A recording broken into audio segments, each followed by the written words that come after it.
Merci donc. Donc on m'a demandé d'intervenir sur la dimension fiscalité. Je dirais que un peu sur le ton de la plaisanterie, ça tombe bien parce que je m'occupe un petit peu de ça tous les jours. Mais je pense que finalement, je ne vais pas tout à fait entamer mon propos par des questions de fiscalité. Je vais essayer de commencer en resituant, je dirais, mon intervention et plus globalement peut-être le débat qui a lieu depuis hier dans le contexte global de la période, de ce que l'on vit aujourd'hui, de ce à quoi nous sommes confrontés aujourd'hui. Et je commencerai peut-être par une question, c'est pourquoi sommes-nous conduits aujourd'hui, plus particulièrement, je dirais, avec quelque chose de plus fort, à parler de protection sociale ou à parler d'une possibilité de droit à la protection sociale, de l'accès à la protection sociale pour les populations. Je dirais deux petites réponses.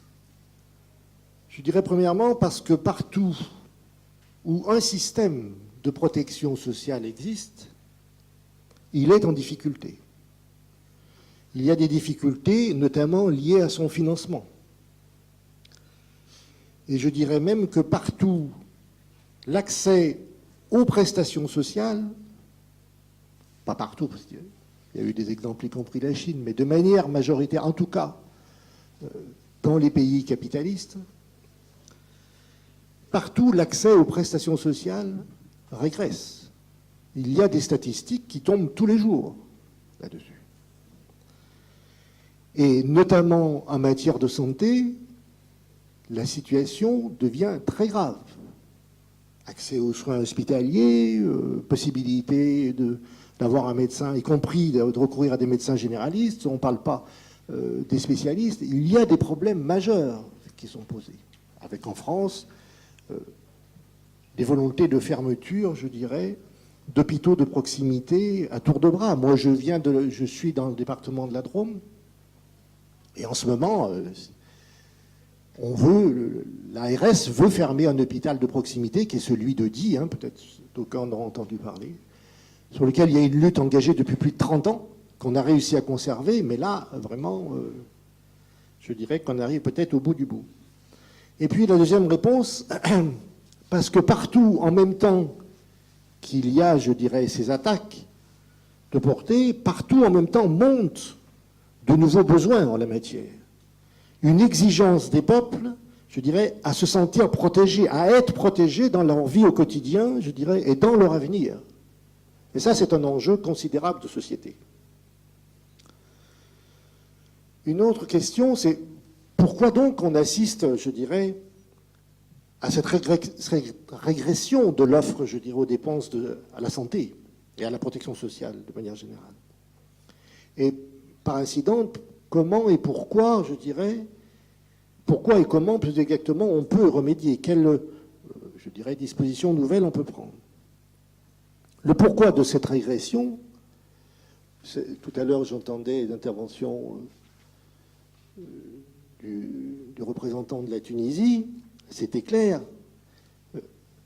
La raison principale, c'est la crise dans laquelle on est. Et une crise qui existe, pourquoi? Qui est caractérisée par quoi essentiellement? Par des prélèvements de plus en plus grands, de plus en plus importants pour le capital sur la richesse créée.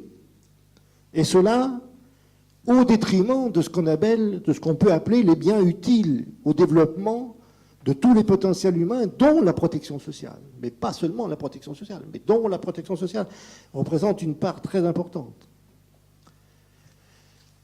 Aujourd'hui, et c'est le cœur de la crise dans laquelle on est, si la protection sociale, par exemple en France, a des problèmes de financement, c'est parce que la crise de financement de la protection sociale, elle est intimement liée, je dirais, à la crise du système dans lequel nous sommes aujourd'hui.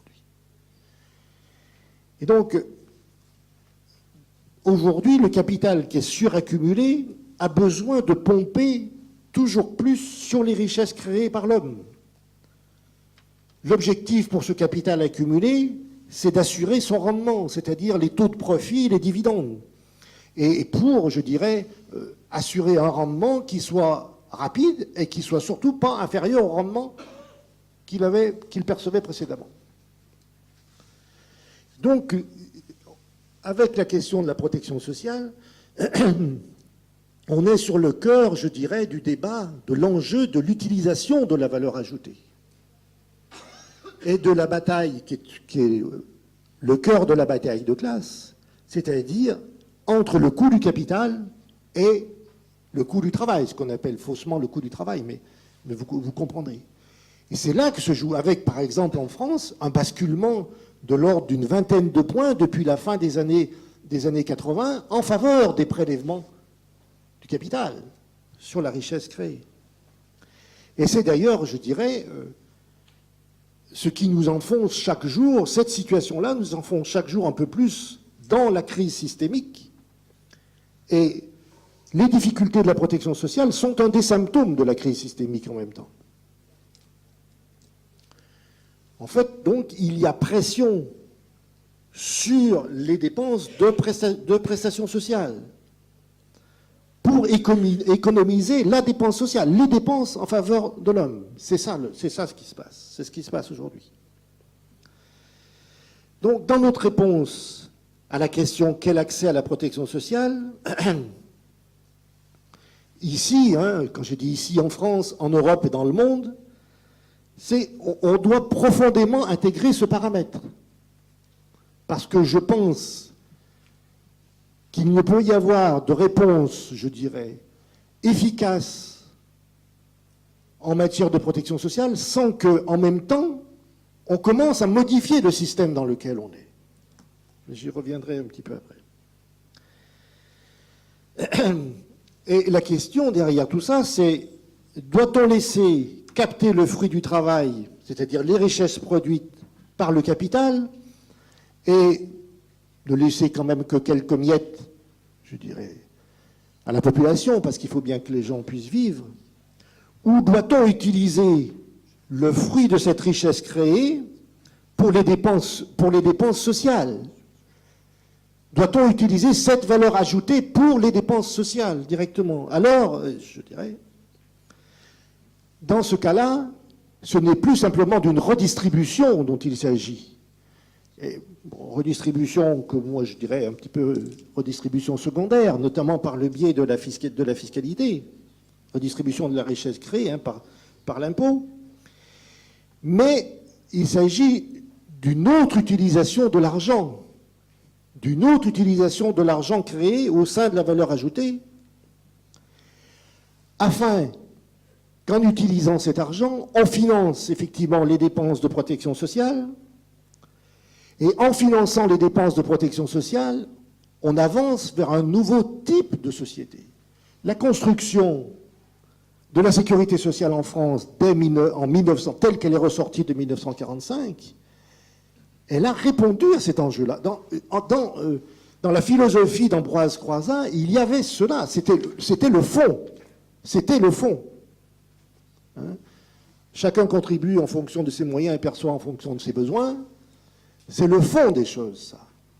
Et c'est prélevé sur la valeur ajoutée, c'est-à-dire sur la richesse que créent les salariés, et ce n'est pas, je dirais, un prélèvement, un financement qui arrive, je dirais, ensuite par un autre intermédiaire qui est l'impôt.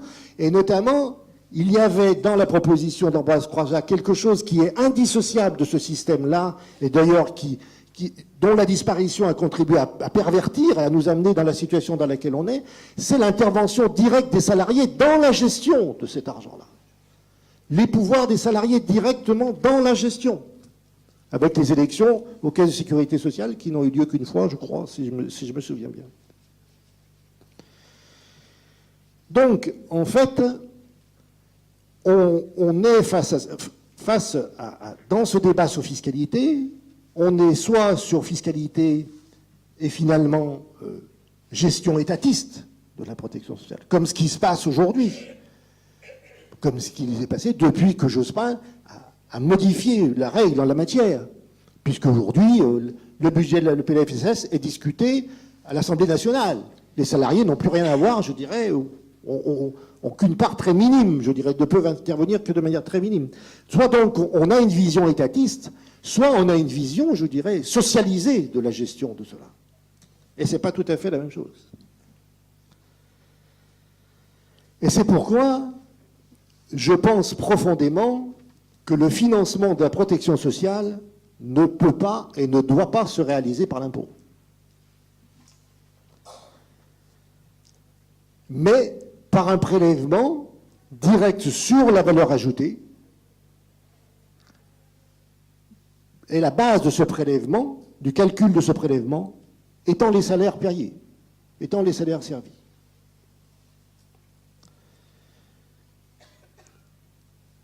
Parce que, en fait, par l'impôt,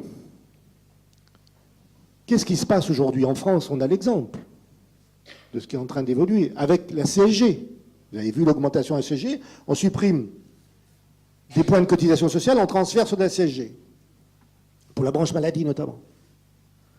Mais on va dépasser, on va atteindre les 50% de financement de la branche maladie en dehors des cotisations, ce qui veut dire qu'on a passé le seuil, je dirais, où on va vers une véritable fiscalisation du financement de la branche maladie et de la sécurité sociale.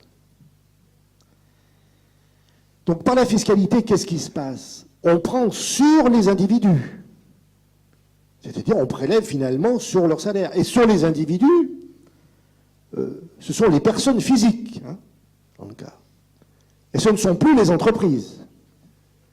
Les entreprises qui sont quand même, je dirais, au cœur de la création de richesse dans un pays. C'est là que se crée la richesse.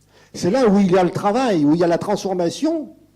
C'est là que se crée la richesse. Et ceux qui créent la richesse, ce sont ceux, je dirais, qui travaillent, qui interviennent. Donc on leur fait échapper une partie de cette richesse-là.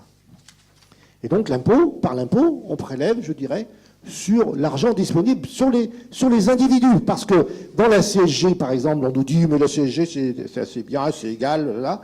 Bon, le capital finance, sauf que la CSG, elle est financée à, je ne me souviens plus exactement des chiffres, mais au moins à plus de 85% sur les revenus des personnes. Je vais en terminer. Et le reste, simplement, je dirais, par des prélèvements sur le capital ou sur la propriété. Par contre, si on a cotisation prélevée sur la valeur ajoutée, on a donc autre utilisation de la richesse pour un autre type et un autre mode de production et de développement de la société sous la maîtrise des principaux intéressés, c'est-à-dire des salariés. C'est aussi parce que, à la sortie de la Seconde Guerre mondiale, 1945, la protection sociale, telle qu'elle est mise en place, c'est aussi un moyen considérable de développement de la société. C'est un des vecteurs, un des leviers de développement de la société. Donc, développer la protection sociale et son financement par le biais des cotisations prélevées sur la valeur ajoutée, c'est aussi un moyen, c'est le moyen de satisfaire les besoins sociaux humains, et en satisfaisant ces besoins sociaux humains, c'est aussi le moyen de commencer un dépassement réussi du système capitaliste et de sortir de la crise systémique dans laquelle nous sommes. C'est vraiment la protection sociale, je dirais, et le financement et la gestion de la protection sociale constituent un des leviers considérables pour commencer à changer le système. C'est exactement, il y a quelqu'un qui va, l'intervenant suivant va parler de ça, c'est exactement, je dirais, comme la problématique du développement des services publics. C'est exactement la même problématique. Soit on utilise l'argent et les masses de capital d'argent accumulées pour le développement humain, pour répondre, je dirais, aux besoins sociaux, et on permet à la société de se développer, et on crée les conditions d'une nouvelle croissance maîtrisée par les gens eux-mêmes, soit on fait le contraire, et on accumule l'argent, on continue à accumuler en faveur de l'accumulation capitaliste, et on crée, je dirais, les conditions, je dirais, d'une situation qui deviendra ingérable, ou qui va recréer, à brève échéance, je dirais, un nouveau choc financier et monétaire tel que celui que l'on a connu en 2008. J'en ai terminé. Et simplement sur fiscalité, j'en termine par là. Lorsqu'on voit ce qui se passe en matière de fiscalité, avec les exemples qu'on a eu, Panama Papers, maintenant Paradise Papers, nous avons droit à chaque fois, à chaque épisode, à des grandes déclarations sur il faut qu'au niveau national, au niveau international, les échanges d'informations entre pays aient lieu, bref. Sauf que là aussi, il faut être sérieux. Comment justifier, comment expliquer, comment serait-ce explicable et compréhensible qu'au niveau de chacun des États, des pays eux-mêmes, nous ayons une législation qui soit de plus en plus permissive en matière de fiscalité. Aujourd'hui, en France, on baisse le taux de l'impôt sur les sociétés, on plafonne, je dirais, les prélèvements, la fiscalité sur le capital à 30%, on fait des cadeaux avec le crédit impôt entreprise. Comment on peut imaginer que nous laissions disponibles, je dirais, des masses d'argent pareilles aux entreprises, c'est-à-dire à leurs détenteurs, c'est-à-dire au capital, et que derrière, à un autre niveau, nous allions dire, ah ben non, cet argent, il faut venir le récupérer maintenant. Mais non. Mais non. Le départ de la fraude, l'évasion fiscale, elle a lieu ici, chez nous. Et nous devenons, la France est en train de devenir pour les entreprises un paradis fiscal. Donc le moyen de combattre cela, c'est une autre utilisation de l'argent créé dès les entreprises, et le rôle de la protection sociale en la matière est majeur pour capter cette valeur ajoutée, est majeur.